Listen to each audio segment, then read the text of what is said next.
Okay, so ப்ராஜெக்டோட topic வந்து case leakage detection. So இந்த concept பார்த்திங்க அப்படின்னா, நம்ம வீட்டில் வந்து கிச்சனில் வந்து கேஸ் வந்து லீக் ஆச்சு அப்படின்னா, ஸோ நமக்கு வந்து ஒரு அலாம் வந்து இண்டிகேஷனுக்காக கொடுத்துருக்கோம். ஓகே, ஸோ இது மூலிமா நமக்கு என்ன நடக்கும் அப்படின்னா, ஸோ வீட்டில் வந்து கேஸோட ப்ரெசன்ஸ் வந்து அதிகமாக இருக்குது அப்படின்றது பக்கத்து வீட்டில் இருக்க நியர்பையில் உள்ள நெய்பர்ஸ் தெரிஞ்சுக்கிட்டு கொஞ்சம் அலர்ட் கொடுக்கும். ஓகே, ஸோ அதான் இங்கே வந்து கான்செப்ட் அப்படின்றது. ஸோ இங்கே பார்த்தீங்கன்னா நம்ம உள்ளே வந்து ஒரு சென்சார் வச்சுருக்கோம். ஸோ அது வந்து ஒரு கிச்சனோட ஒரு ஸ்லாப் கிட்ட இருக்கிற மாதிரி வச்சுக்கோங்க. ஸோ அது பார்த்தீங்கன்னா நமக்கு வந்து எப்போ வந்து கேஸ் வந்து ரொம்ப அதிக லெவலில் வந்து அப்நார்மலாக இருக்கும், நமக்கு வந்து அலாம் வந்து அடிக்கும். ஓகே, ஸோ கேஸ் வந்து காட்டுறதுக்காக நம்ம வந்து ஒரு லைட்டர் வந்து யூஸ் பண்ணுறோம். ஸோ இந்த லைட்டர் பார்த்தீங்கன்னா, ஸோ நீங்கள் க்ளோ பண்ணிட்டு ஸோ அணைச்சிட்டிங்க அப்படின்னா இதில் வந்து ஒரு எல்பிஜி கேஸ் வந்து லீக் ஆகும். ஸோ இதை வந்து நீங்கள் அந்த சென்சாரில் காட்டினீங்க அப்படின்னா கேஸ் வந்து லீக் ஆகுது அப்படின்னு டிடெக்ட் பண்ணிக்க முடியும். ஓகே, ஸோ இப்போ நான் வந்து டெமோ காட்டுறேன். வேண்டாம் சார்.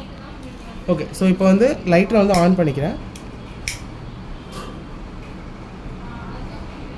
ஸோ கேஸ் வந்து டிடெக்ட் ஆச்சு அப்படின்னா பஸ்ஸர் வந்து உங்களுக்கு அடிக்கும். ஸோ கேஸோட ப்ரெசன்ஸ் இருக்கிற வரையுமே உங்களுக்கு வந்து பஸ்ஸரோட சவுண்டு கேட்கும். ஸோ கேஸ் லெவல் கம்மியாகிடுச்சு அப்படின்றப்ப உங்களுக்கு வந்து பஸ்ஸர் வந்து ஆஃப் ஆகிடும். ஓகே, ஸோ இப்போ வந்து கேஸோட ப்ரெசன்ஸ் வந்து கம்மியானதுனால ஆஃப் ஆகிடுச்சு. ஸோ இது பார்த்தீங்கன்னா நம்ம கிச்சன் கிட்டே இங்கே இருக்கும். ஓகே, ஸோ தான் கான்செப்ட் அப்படின்றது.